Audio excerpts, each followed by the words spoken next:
Hey guys, Steve Moran here with Senior Living Foresight. Still playing around trying to figure out this LinkedIn live thing. We're also broadcasting to our YouTube channel, and we're gonna spend about 30 minutes every Friday. So it's 11 o'clock my time, noon for some of you, 1 o'clock for a few of you, and 2 o'clock for others of you.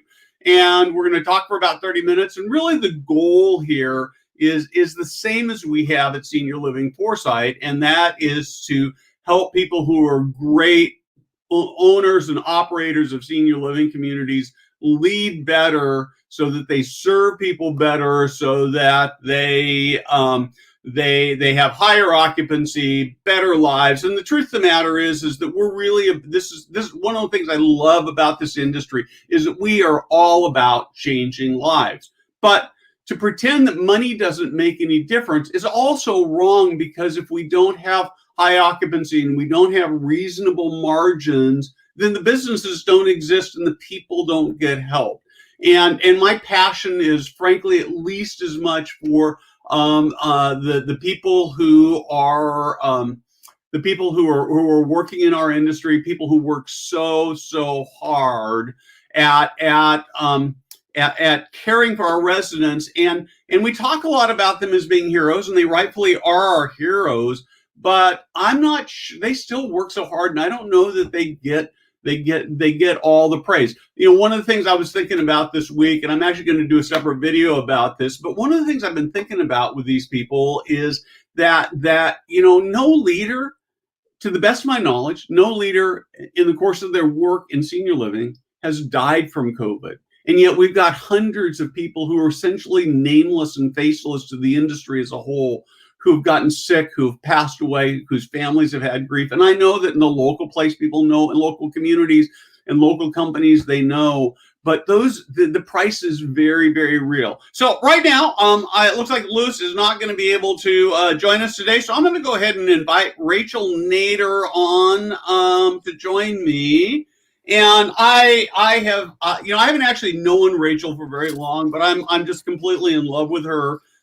She has become like this, not in that kind of way. I'm like, you're young. You could be my child, right? Practically my grandchild. I could be your grandchild, just for clarity. Yeah. So anyway, you just had this sort of little weird look on your face, and I was worried about that. Well, I was waiting for you to compliment me more, so I was like, tell me more. I see. So I'm going to confess, I know that I'm not the right demographic, but I'm really hooked on TikTok. And I almost every day when I got a couple minutes, I go watch stuff on TikTok. And the most interesting things. But anyway, but you're, and so they talk a lot about social media influencers on TikTok, and I think you're like one of these emerging social media influencers on LinkedIn, and so I'm just really delighted to have that. So probably a lot of you already know who Rachel is, but talk a little bit about who you are and what you do. Who am I? Woo, that's a really loaded question. Who am I? I am a small town girl from Canada, living in the United States. I'm going to give a little shout out. Kelly Scarp, she works for Arbor Company. Kelly hired me into a director of sales role 11 years ago. I think I was probably the youngest at Sunrise to take on a director of sales role. I had no experience in the industry. I did not even know how to properly announce the word Alzheimer's. I called it Oldstimers.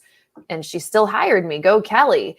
Jumped on the phones in Boca Raton, 500, apartment community. And we went. We had a low census. I had no clue what I was doing. And she's like, I didn't want to hire you, but I like you. So let's give it a shot. I'm like, okay. So dove into senior living and have not been able to move away from it. I kind of joke, I'm a mom of two. I have a 2-year-old and a 4-year-old, 5-year-old. And kids are great, but there was just something about the senior population that I was like, eeny, meeny, miny, mo. Spend my time with kids all day, spend my time with seniors. I choose them. I choose the stories. I choose the history. Yeah. I like to follow value, and they have plethora of value and teachings. And I kind of got hooked. I got hooked to senior living. So, I think the only way I could say I differentiate is there's really a lot of us, and I hear you talk about this too, Steve, where we all know that there's a lot up here in organizations that has to change, especially now. How do we do that? How do we innovate? What do we use? What kind of tools? Is it technology? Is it not technology? Is it helping our directors of sales work from home sometimes and not work weekends because a lot of them have kids? Like, what are we going to do differently in 2021 and forward that we have not done the past 2 decades that's going to allow us to actually see change at the community level? So I'm on that side of it now. Great. And so you're actually not working in communities right now. You're working for this company, Matchwell, right? And I just, as full disclosure, we do have a financial relationship. So I just want to make sure, I put that on the table. But I love what you're doing. So I want to have you spend a little bit of time talking about what you're doing. Yeah, I mean, it's really a personal connection for me. I just, full transparency, and if anyone does follow me on LinkedIn, it's about vulnerability, and maybe too vulnerable and uncomfortable for some people, but it's talking about, I love work, and then I had kids, and then I left a dream job at a great organization, and then I went, oh my gosh, staying home is so much work, and I'm not fulfilled. But I do want to be home, and I really actually want to nurse my child past the 3 month, and I don't, getting very, vulnerable here, but I have these mother goals. I have these wife goals. I've been married for 10 years this year, but then I also want to work, and there just wasn't room for me, to be quite honest. There was nowhere for me to go and say, well, I can make like this much and work 2 days per week at, Hannaford, the local grocer in upstate New York, but then childcare doesn't even break it. So okay, wait, no, I can't do that. Like, there's literally nothing for moms who want to work, but also be with their kids. And it took a year for me to find something. And Matchwell's mission is flex work for clinicians. And they also offer flex work for their employees, unlimited PTO and, flex. So on Fridays now I stay with my kids and we go do doctor's appointments and fun stuff and do a little bit of homeschooling. So the personal side for me is like, okay, you get it. You get the fact that there are these millennials. I'm a millennial, full disclosure. Okay. Don't, people go, ooh, millennials. It's like, well, wait a sec. Largest percentage in the workforce right now are the me's in the world. So we have millennials, we have retirees, we have the retired folks that whatever capacity they've been in, Steve, they can't work full time. Like, my mom's retired from the school district. She does not have the energy to work full time. She wants to and financially needs to work 2 days a week. So she's a substitute teacher. She makes more money. Well, why doesn't that exist within healthcare? It's a perfect question, right? And you're really helping to make you're like, I don't know, you're like sort of the Uber of staffing. Is that fair? Yeah, we don't use the word staffing, but yeah, no, I'm kidding. Your article that came out 3 days ago with our interview with Nick Porter at Signature brought us a great organization in California. And that's exactly what he extracted. He goes, yeah, you guys are like the Uber, right? That's you. I'm like, yes, that's a way to describe it. It's, the majority of organizations, registry, agency, overtime, they're floundering and they're like, well, this is all we have. We know overtime, we know agency. And he taught me the word registry. I guess that's how you say it in California, Steve. Yep. Those are our options. So what do we do? Okay. Well, my question back, do you have a pool, like a substitute teacher list? I always reference that because that's been known for years, but can you call and have those retirees, those millennials, those stay-at-home moms, stay-at-home dads that want to work? They're very qualified. They're probably a great culture fit. No, we don't have an on the bench PRN float pool, or we do, but they're never available when we need them. Why have we not tapped into that? That's a great question. Why haven't we? There's a shortage. CNAs, LPNs, RNs, there's a shortage. We have been doing some research and we cannot say the source, but it was saying, there's a 60%. I want to say this correctly, but then I don't want to get caught with the source because we're not able to share the source. The majority of the workforce wants flex, and it is going this way. And the organizations that do not evolve and adapt will suffer greatly. Their workforce will continue to, every story I hear, and I wrote this down, high turnover. We can barely get anyone in the door. And when we do, we have high turnover. So this is really interesting to me because I actually think it speaks to a broader problem than that. And here's what I see is that I worry that probably nobody watching this, of course, I want to start by saying that. I hope that's true anyway. But I worry that management leadership does not actually take the time to get to understand what the people they're leading really need. They have some ideas about what they need, so there's sort of this still thinking that they need more money, and clearly people need more money. I think money is still one of the big issues, sort of the big gators that keeps us from hiring better quality people. And they think they need certain things, but not really taking the time to actually understand what those needs are. And the part of the challenge, I think, is you've actually got to dive down. And so somebody says, well, I need flex time. Well, rather than saying, okay, well, that's what they need and going off and trying to fix it, the question needs to be, well, why do you need flex time? Not because you're trying to get personal, but because you're trying to figure out what the right solution is. And I'm reading a book. Actually, I'm reading a couple books. I don't remember which this came from, but there's sort of this recommendation that when you're trying to figure out how to do the right thing, that you say why, and then somebody says, well, it's this. And then you go, well, why is that? And often it takes 5 whys to get to where to actually really get to that base thing. But the story I use when I'm doing keynotes is I was with an executive director who I was trying to do some coaching with. And I was talking about getting to know his team members better. And this person said, oh, yeah, I really do that. I spend time walking around every day. In fact, it's time for me to go do that right now. So I was invited to go along. And right outside this person's office, I'm trying to not even give you gender on this person, but right outside this person's office was the employee break room. And so we walked by and there were a couple of employees in there, and we walked in and the person walked in and said, hey, ladies, how are you doing? They kind of fine, they said what they're supposed to do.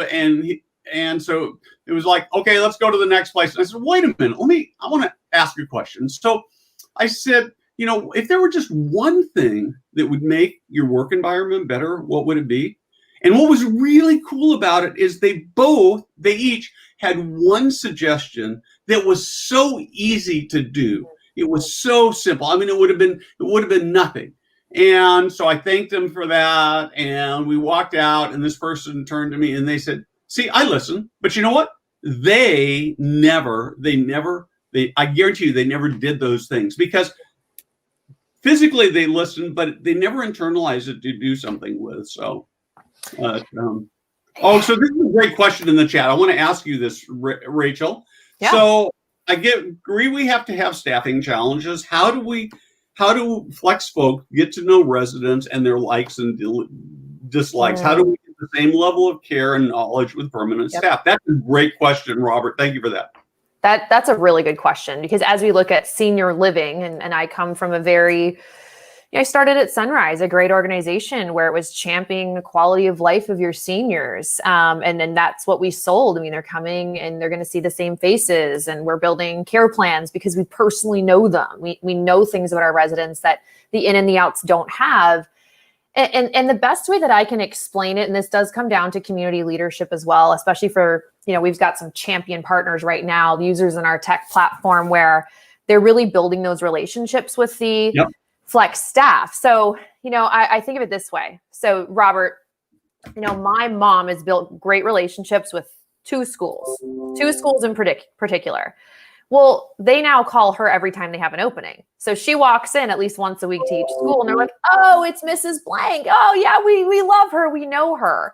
And so the idea is, if you have your top 10 that you're building relationships with that we've recruited, or let's say you don't even use our platform, you're creating your own internal pool, you get to know those faces. You now have this really great way to bring in the same faces.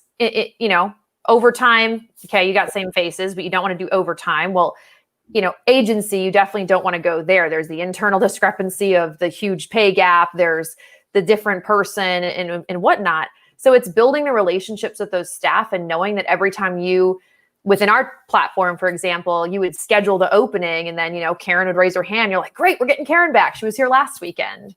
So that's how the residents would get to know. So that's exactly what I was going to say. I've heard stories about where communities where there are people who are part-timers and the residents, it's like, Jenny's going to be at the front desk today. I love her so much. I wish she were here full time. So this anticipation, even if a day or two. So I think that would be really good. So Denise Boudreau-Scott adds, I would add that scheduling is usually a disaster, and that with some simple tweaks, people can make sure that their team is more consistently supporting the same residents. And I absolutely agree. So. I mean, Denise, you're spot on, and you can look at your trends. I mean, almost every VP of HR or operations that I speak with, you can pull your 6-month trends and be like, okay, well, it's CNAs or it's LPNs, this shift. You can kind of look at that trend. And then to your point, yeah, you have the same people. And so scheduling, and this is not a conversation about like, this is why you should join Matchwell, 2-for-1 coupon today. No, but scheduling and shortage is essentially what our platform it was built for, because she's exactly right. I mean, we talk to clients who say, we have an internal float pool, and here they are. they're on my Rolodex. And then every time I call them, they're all not available. So we go to Overtime and Agency. Yeah. Well, and the other thing I would add to that is that, I love conceptually the idea of just full-time or mostly full-time that has this. But when you look at the turnover rates that happen in senior living, even though they are, if you will, quote unquote, full-time, they tend to rotate so fast that I'm not sure that you're really accomplishing that. So again, Denise asked this wonderful question is, what would it be like if you sat down and said, okay, here's my resident. Maybe you do it with 10 of your residents, probably can't do it with 100, but here's 10 residents. Let's take a look at the number of team members who touch them during the week. And maybe you're going to look at it and say it's an optimal number, but I'll bet for most of you, you'd find that it's a suboptimal number. And what if you could cut that in half? So Denise suggests in half, that might be too big a place to start. You might start with, what if I could cut by 20% or 25%, right? So I just think that's really a great comment. So. And I wish that everyone I spoke to, that doesn't even seem to be the concern right now. It's just having enough staff. And this is specific to skilled nursing, not as much in assisted living and memory care. Buildings have been, closed for a while. Census is down. The staff need their hours. But in your skilled locations, I mean, I wish it was a question of knowing Steve's face every Monday, Wednesday, Friday. It's about who can I get in here at this time, and who's even going to come in with a smile. And I'm like Target for life because my husband works for them. He's been there for a decade. We get a good discount, by the way. But Target and Hobby Lobby, guys, they're taking a lot of CNAs. They're paying more. The benefits, they're not around COVID, positive, the whole PPE conversation. So I think what just excites me, as bad as that sounds, Steve, about this whole COVID thing, it's shaking everyone to the point where it's forcing people to innovate. It's forcing people to say, well, we got two options here, because doing the same thing, especially from a staffing perspective, it's not going to work. Yeah, I don't want to minimize at all the tragedies that have taken place with COVID. I talked about it earlier. It's been hard on families. We just have a family friend who passed away yesterday. Again, real compromised health conditions, probably late 50s. And it's really a heartbreaker. And so it's touched so many lives, and particularly it's touched senior living. But I think there are some silver linings, as you talk about. It's forcing us to reevaluate how we are doing things, to think better about how we can serve residents, how we can keep them safe. How do we keep them safe and give them a good life enrichment experience? How do we take care of families? And of course, the family thing has gotten more complicated, but it actually might make us better, right? So So you've got these frontline workers, and all of a sudden they've got daycare challenges they've never had. They've got remote school, and they don't have bandwidth, and they don't have the right equipment. And so how do we as senior living operators actually get in there and really make a difference in those situations? And it's so much more than just what I represent, which is Matchwell on the clinical side. I mean, there's a saying in the industry, Steve, and I'm sure you've heard it it's really, if you look at the executive director position and director of sales, where it's kind of recycled, where, you might have worked for 8 different organizations in the same capacity, and you're kind of, looking for the balance. And, I've never gone into a building and, talked with executive directors or directors of sales or leadership in other capacities that were like, we love weekends. We love all hands on deck. We love evening tours. But of course, for decades now, it's been like, well, we got to do it. We got to stand out. And like, it occurred to me talking to a couple of directors of sales that have their kids that are way too young at home alone on their iPads because they have to be in a building, regardless of the building having staff. And I'm like, but why? Or not staff, sorry, open doors. And I'm like, what if this magic wand, and I'm going to be a little visionary right now, but think about like the skill set of directors of sales that love seniors, their culture fits, but they will not work for 7 days a week, evenings. They can't do evening rotations because they have children. They're leaving the industry. So what if they work Monday through Thursday and you had a lower, entry level new graduate sales position that worked Friday through Sunday?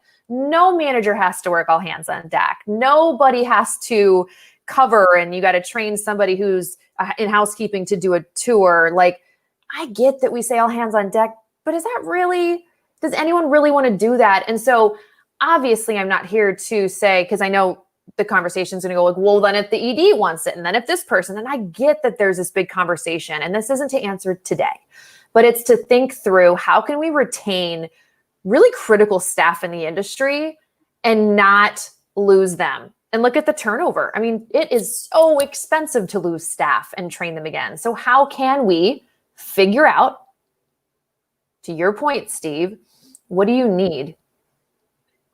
Well, I want to hit a comment, and then I'm going to come back to this. So the challenges are really great within community. You got staffing ratios, levels of care you got to look at. Assigning care to specific residents is even more challenging because of the limits of flexibility. And of course, some states are worse than other. I mean, you look at California, right, is really, really tough. It's a tough environment. I was talking to somebody last week, not in the senior living space, but he believe it or not, what he runs is 2 thrift shops. And he makes a very good living on it. And so I was a very young entrepreneur, probably your age. And I was asking him if he was going to expand. And he said, well, I'd like to, but because of the work rules, I'd have to add health insurance, and I just can't afford to do that. And so it makes it really, really hard. And so, I think that we've got these externals, and some states are a lot better. So in California, if somebody works 8 hours, it's both 8 hours and 40 hours. And so you don't really have much flexibility, and those kinds of things with all the ratios. It's really, really complex. I really, really get that. But the other thing I wanted to talk about, and I'd love to hear your thoughts on that, is within my organization, I've had a couple of times where I've had team members that were really great people, and they just ended up burned out on something. And it's really made me, and so we've worked really hard to say, well, what is your passion? What would you like to do? And shifted their role. So if you've got somebody who's really good, maybe the fit's not right, and you just need to readjust what they're doing and but you should not let go. If you can possibly keep people who are really making contributions, you should hold on to them. Yeah. I mean, and I know it's harder, especially for anyone who listens to this and they're from a really large organization. It's like, yeah, easier said than done. Like, you got to go up quite a few ripples to be able to say, yeah, I'm going to do this, I'm going to do that. But there's been times where I've talked to executive directors, and there's been some sort of flexibility with the directors of sales, and even executive directors. A great guy, won't mention his name, but this is 11 years ago. He was an executive director at a sister property. And his daughter, a few years later, was, diagnosed with something terminal, I believe. And, him and I would talk, sidebar, and he's like, honestly, like, all I know is being an ED. Like, that's all I know. It's what I love. He really had the passion for it. And the funniest thing is he just couldn't find the flexibility to be able to be with his terminally ill daughter, but still be that. And so that's why, again, I don't want to take the heat of like, she's trying to, give this silver platter. No, I'm not. But I know that this discussion has to happen. And for anyone watching this, who's only been in healthcare for a decade or two, if you just put your foot in the water of other industries like the SaaS world, software as a service, it is not with residents.